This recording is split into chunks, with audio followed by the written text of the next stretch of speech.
Welcome into the Fantasy Football Diagnostics Podcast, where we provide you with your weekly diagnosis of everything fantasy football. Whether it's season-long leagues, dynasty, DFS, or sometimes even IDP, we got you covered all year long.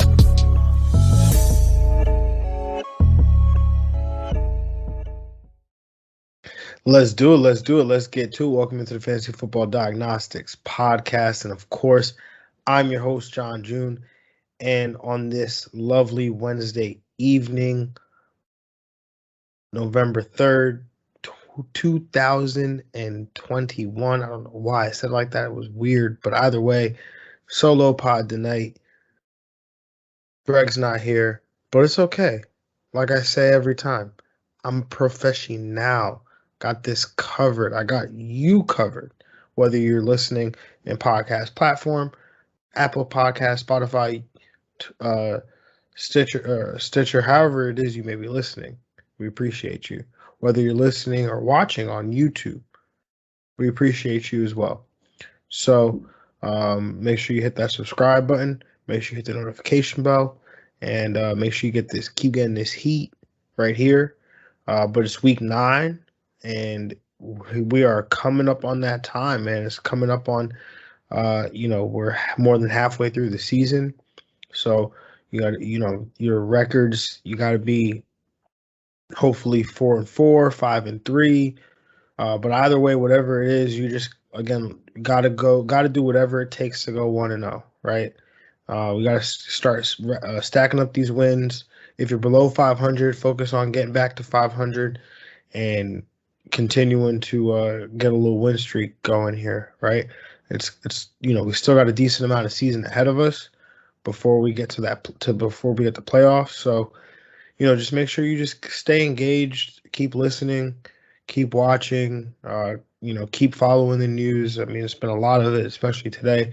So, just definitely you want to be focused, right? You want to stay in tune. You want to keep, stay informed and on top of everything, right? Because, it's going to be whoever has the most endurance through this marathon, whoever has, has the patience to make these transactions or make these waiver claims or whatever it is that you have to do, right? So that being said, hoping that we're part of your routine and helping you win your fantasy matchups, helping you get to your fantasy championships. And part of that means that that today we're doing our streams of the week, right? So we're just going to get one from each position. For me, quarterback, tight end, defensive, special teams.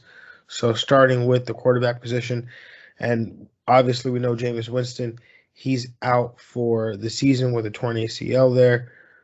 So Taysom Hill, we presume, will be the starter. And so if he is the starter, assuming he is the starter, he will 100% be my quarterback stream of the week here. Rostering only 23% of Yahoo leagues, going up against Atlanta, which, again, that's a matchup that we like. They've done well, 2 of the last 3 weeks, but, they faced the Jets, they faced Sam Darnold in Carolina. So, you look at the rest of their season, they've been a pretty good matchup for quarterbacks. So we know Taysom Hill can get it done with his legs. There's some upside for him there as a passer as well. So as I was last year, you guys know it'll be the same this year. I'm very much into Taysom Hill.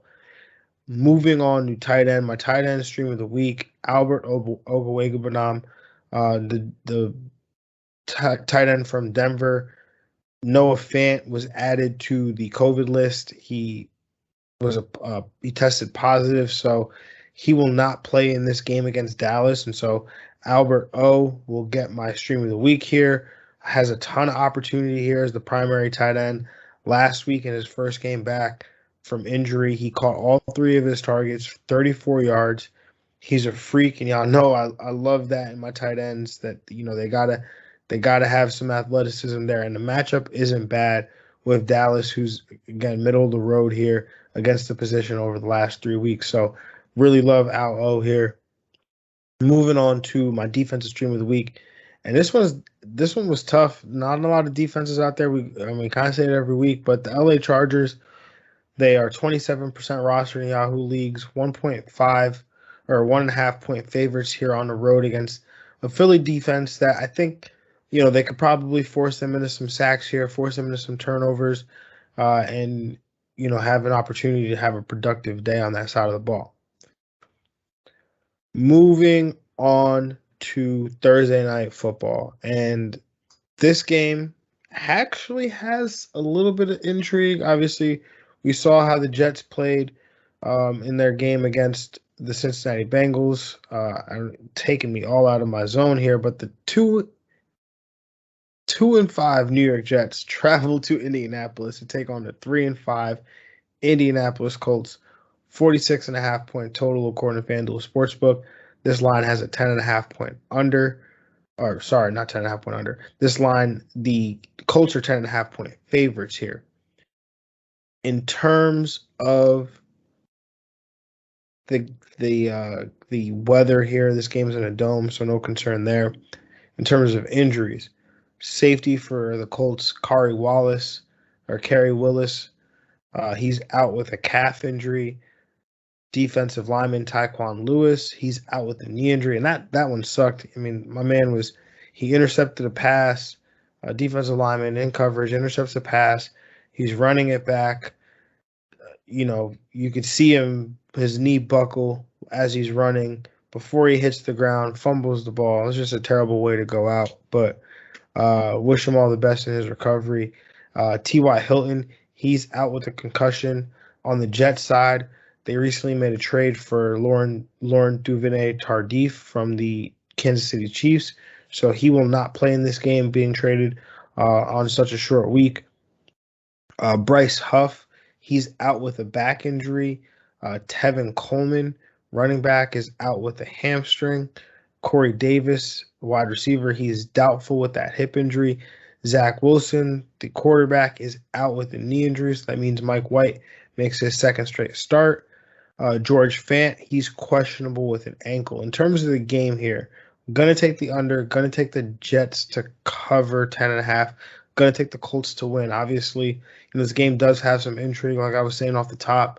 The Jets, they look at their 2 wins. They've beaten the Tennessee Titans and the Cincinnati Bengals. So this is a young team that is probably going to be a little volatile throughout the year. But the Colts, on the other hand, have not been a great football team. So I don't know how they're getting 10.5 points here. So I am going to take the Jets to cover, but I do think the Colts eke this one out here. In terms of the fantasy matchups here, Jonathan Taylor, I think he's the RB1 on the week for me this week. We don't do Thursday night starts of the week, but JT would easily be in that conversation.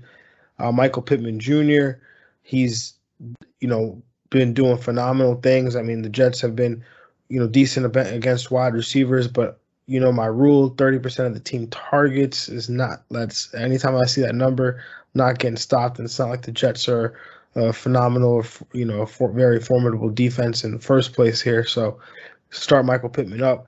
Carson Wentz, I think that he's, mid-range QB2, right on that borderline QB1 territory here. He has not been playing great football as of late, but we know Carson Wentz, he's very volatile, so he can, it ebbs and flows. He could look like the best player in the league on one play or in one game, and he could look like, someone who shouldn't even be anywhere near a football field on the very next play, or game. So, take it with what you will. You know that he's going to run some with his legs. So, if you're streaming this week, you don't have Tom Brady, you don't have, I guess you're not missing Jared Goff, but if you need a quarterback, I think Carson Wentz is definitely in play. Mo Alley Cox, he's stream worthy for sure. Has caught some touchdown production, but we saw like last week, doesn't get the touchdown, doesn't have the fantasy worthy day there. So definitely something to watch for if you're really interested in playing Mo Alley Cox there. Naheem Heinz, I know he's been terrible. However, I think he has an opportunity here as the Jets have actually allowed the second most targets to running backs on the season, despite already having had their bye week. They allow 10 targets per game to opposing running backs. So I think JT and Heinz, they both feast off of that. The Jets' inability to stop running backs in the passing game. So, very much, gotta love these concentrated offenses where you don't have to go far to find the production. Zach Pascal, he's obviously in play as well, but, not really much that, I think that's more of like DFS or, very, very deep leagues. Moving on to the Jets side, starts with Michael Carter, who had his breakout game last week, finished as the RB1, but, I think he's definitely a top 10 running back option and a bona fide RB2 the rest of the way. I mean, over the last 3 weeks, he has a 25.6% target share. That is the highest amongst running backs over that span. I mean, that's higher than Austin Eckler.